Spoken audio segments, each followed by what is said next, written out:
নমস্কাৰ মই পংকজ খনিকৰ আপোনালোকে চাই আছে কৃষি জাগৰণ অসম দিনটোৰ কেইবাটা শিক্ষক খবৰ সৈতে আজিৰ কৃষি খবৰ জাতিলাৰ পাছতে এইবাৰ কোমোৰা চিঙিছে যুৱ বিকাশ কৃষি ফাৰ্মে প্ৰতিদিনে 2-3 শতাধিক কোমোৰা ৰাজ্যৰ বিভিন্ন প্ৰান্তৰ বজাৰলৈ প্ৰেৰণ তিনিচুকীয়াত মাটিমাহৰ খেতি কৃষক অনুপ চেতিয়াৰ বহিৰাজ্যলৈ নগৈ পৰিকল্পনাৰে যুৱক যুৱতীক খেতি কৰিবলৈ আহ্বান ধেমাজিত NADCP অধীনত প্ৰতিষেধক প্ৰদান পশুধন ৰোগত আক্ৰান্ত হ'লেই 1962 নম্বৰত ফোন কৰিবলৈ আহ্বান যুদ্ধগতিত চলিছে লাচিত বৰফুকনৰ প্ৰতিমূৰ্তি নিৰ্মাণস্থলীৰ কাম যোৰহাট পালেই 150 ফুট উচ্চতাৰ বঞ্জৰ প্ৰতিমূৰ্তিৰ অংশবিশেষ মাজুলী মহৰীচুকৰ ৰবিহেশ্বৰ খেতিৰ পৰিকল্পনা 500 বিঘা মাটিত শীতকালীন খেতিৰ আঁচনি মাজুলী কৃষি বিভাগৰ 6, 7 আৰু 8 ডিচেম্বৰ ৰাজধানী দিল্লীত MOPY কৃষক বঁটাৰ বাবে আবেদন কৰিবলৈ কৃষি জাগৰণ মিডিয়া গ্ৰুপৰ আহ্বান জাতিলাও কেৰালাৰ পাছতে এইবাৰ কোমোৰা চিঙিছে যুৱ বিকাশ কৃষি ফাৰ্মৰ কৃষকসকলে প্ৰতিদিনে 2-3 শতাধিক কোমোৰা চিঙি বজাৰলৈ পঠিয়াইছে কৃষকসকলে অসমীয়া ডেকাই খেতি নকৰে বুলি চৰ্চা চলি থকাৰ মাজতে বিশ্বনাথৰ 12জন উচ্চ শিক্ষিত যুৱকে কৰা কোমোৰাৰ খেতিৰে ভৰি পৰিছে এতিয়া ৰাজ্যৰ বিভিন্ন প্ৰান্তৰ বজাৰ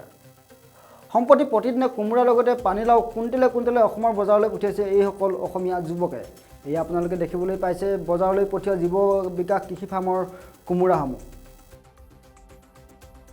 তিনিচুকীয়াৰ হদিয়াত মাটিমাহৰ খেতি আৰম্ভ কৰিছে কৃষক অনুপ চেতিয়াই প্ৰায় 500 বিঘা মাটিত কৃষকগৰাকীয়ে কৰিছে শীতকালীন মাটিমাহৰ খেতি কৃষকগৰাকীয়ে কয় বহিৰাজ্যলৈ নগৈও অসমৰ যুৱক যুৱতীসকলে এনে খেতিৰে কৰি স্বাৱলম্বী হ'ব পাৰে চাওক এই সন্দৰ্ভত অনুপ চেতিয়াৰ মাটিমাহৰ খেতিৰ কিছু দৃশ্যাংশ আমাৰ কৃষিৰ প্ৰতি অনীহা হৈছে মানে পঢ়া শুনা কৰিছে হয় কিন্তু সিহঁতে কামৰ কাৰণে সৰুৰ পৰা কৃষিৰ লগত জড়িত হৈ নথকাৰ কাৰণে কিছুমান যুৱচামে অসমৰ বাহিৰলৈ গৈ কাম কৰিব লগা হৈছে 7-8 ঘণ্টা তেওঁলোকে ধৰ 12,000 13,000টো কিছুমান আৰু যিসকলে নেকি ভাল শিক্ষাগত অৰ্হতা লৈ কেনে গৈছে তেওঁলোকে এটা ভাল দৰমহা পাইছে সেইটো মানি লৈছোঁ বাৰু কিন্তু যিসকলে কম অভিজ্ঞতা আছে তেওঁলোকে গ'লে 7-8 ঘণ্টা বাহিৰত গৈ কেনে কাম কৰিব লগা হয় গতিকে বন্ধুসকল যিসকল উঠি অহা যুৱ প্ৰজন্ম বা যিসকলৰ মাটি আছে বাম মাটি আছে তেওঁলোকে খেতি কৰিও মানে জীৱনটো ভালদৰে আগবঢ়াই লৈ যাব পাৰিব যিহেতু ধেমাজিৰ গোগামুখৰ ৰাষ্ট্ৰীয় পশুধন ৰোগ নিয়ন্ত্ৰণ আঁচনিৰ অধীনত চবকা বেমাৰৰ প্ৰতিষেধক প্ৰদান জিলাখনৰ পশুধনাৰ্থী বাহনসমূহ ব্যৱহাৰ কৰি পশু চিকিৎসকৰ দলটোৱে ভিতৰুৱা অঞ্চলত গৈ চিকিৎসা কৰিছে পশুধনসমূহক পশু চিকিৎসকৰ দলটোৱে ভ্ৰমণকালত অঞ্চলটোৰ পশুপালক কৃষকসকলৰ গোধনসমূহক চৰকাৰৰ প্ৰতিষেধক প্ৰদান কৰাৰ লগতে গোপালক কৃষকসকলৰ মাজত পশুধনৰ ৰোগ সন্দৰ্ভত সজাগতা সৃষ্টি কৰে পশু চিকিৎসা শিবিৰত কৃষকসকলৰ পশুধন যিকোনো ৰোগত আক্ৰান্ত হ'লে 1962 নম্বৰত ফোন কৰিবলৈ আহ্বান জনায় আৰু 1962 নম্বৰত ফোন কৰিলেই পশুধন সাৰথীৰ বিনামূলীয়া সেৱা উপলব্ধ হ'ব বুলি জানিবলৈ দিয়ে পশু চিকিৎসকৰ দলটোৱে